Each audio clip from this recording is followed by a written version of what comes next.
With the new Halloween film out now, I've decided to look back at the previous Halloween films and rate all 8 of them from worst to best. Number 8, Halloween Resurrection.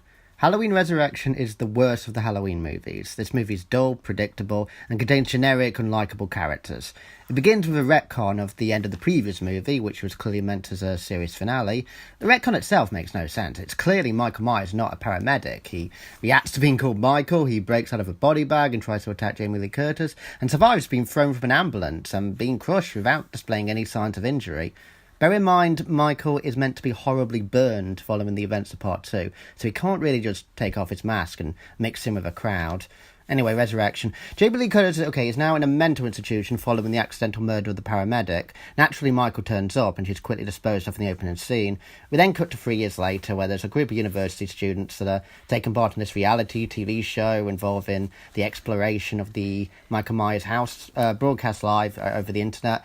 Michael turns up and starts picking them off one by one. The B story involves a group at a party watching the broadcast. There was a few films kind of similar in plot to this that came out the same year, like Hell Asylum and My Little Eye. Overall, this is possibly the lowest the series have ever sunk. I would avoid this one. Number 7, Halloween 5.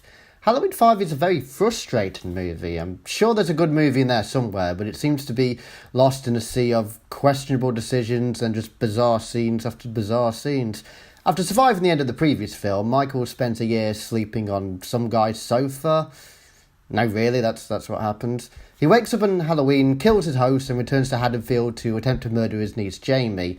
Jamie's now in an institution following the end of the previous film, where she attempted to kill her adopted mother while being possessed by Michael. She's mute and shares a psychic link with Michael. The psychic link itself didn't bother me. I know it bothered some people, but I was fine with it. I knew Jamie wasn't going to become the new Michael in this film, like the end of the last film suggested, so yeah, I'm fine with that. The problems I really had with the film include the death of Rachel early in the film, who was one of the most likeable characters from the previous film, the comedy cops, the annoying character of Tina, the Michael Myers house now looking like some sort of gothic castle.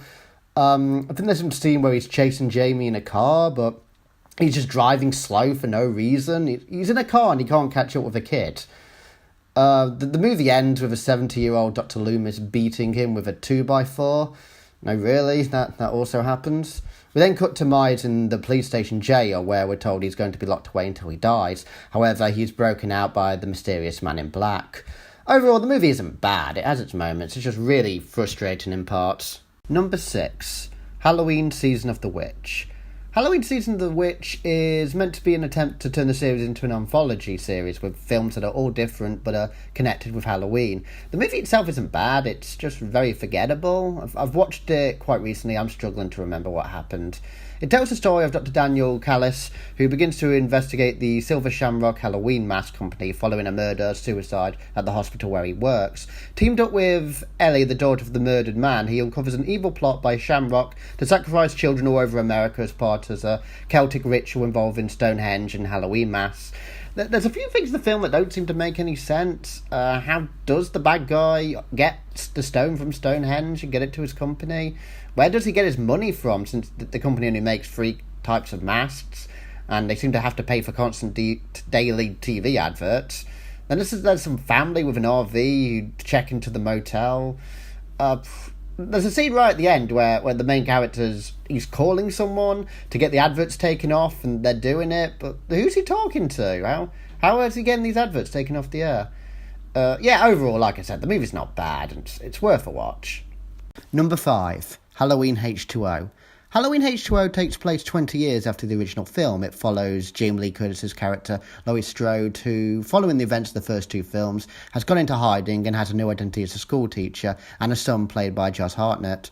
I was so disappointed by H2O. The film is fine, but I was expecting something a bit more epic. The first hour of the film feels a bit too much like Scream or 90210 featuring Michael Myers.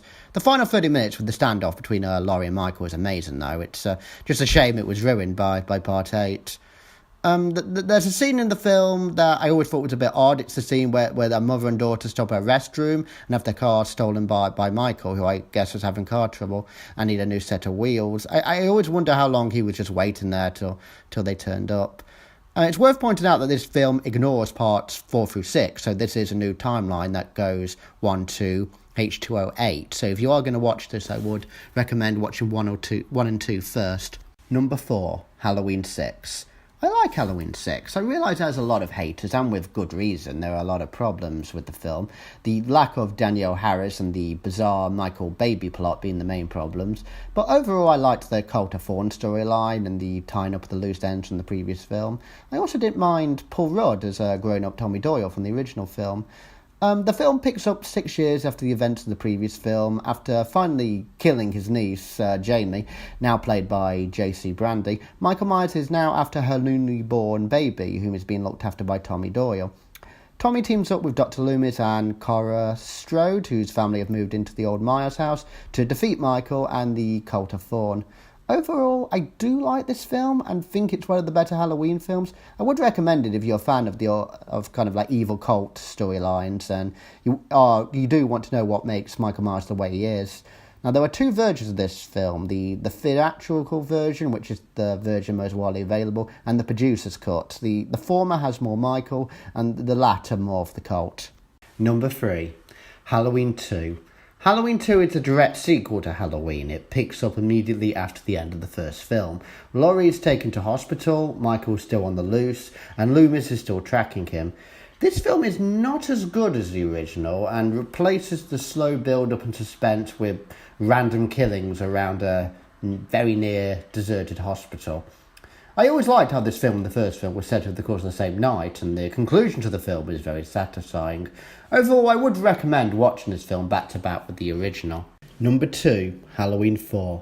Halloween 4 is a perfect sequel. It takes place 10 years after the events of the first film. Michael Myers survived the end of the second film and has been in a coma ever since.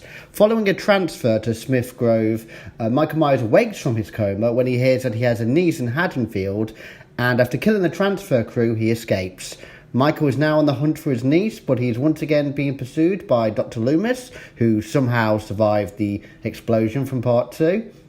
Danielle Harris plays Michael's niece Jamie in her first film role, and she does very well for her young age.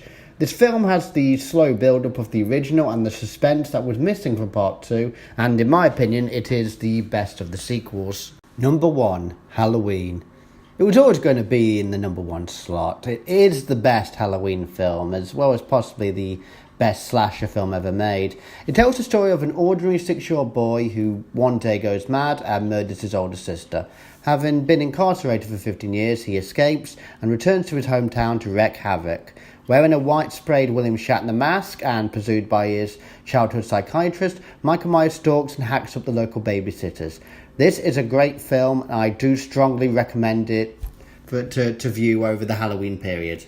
And that's it. I'm done. That is all 8 films ranked from worst to best. No, I'm not talking about that film. These films, no. I mean, Rob Zombie's first attempt wasn't that bad. I mean, it's 2/3 unnecessary backstory, 1/3 rushed remake of the original. It has its moments, I guess. If I were to put it on this list, I guess it would be between Season of the Witch and Part 5. I'd probably put it there. I mean, the sequel to that film is probably one of the worst films I've ever seen. I didn't even make it to the end. It's one of the few films I've actually rated 1 on IMDb. Yeah, I don't really want to talk about those films.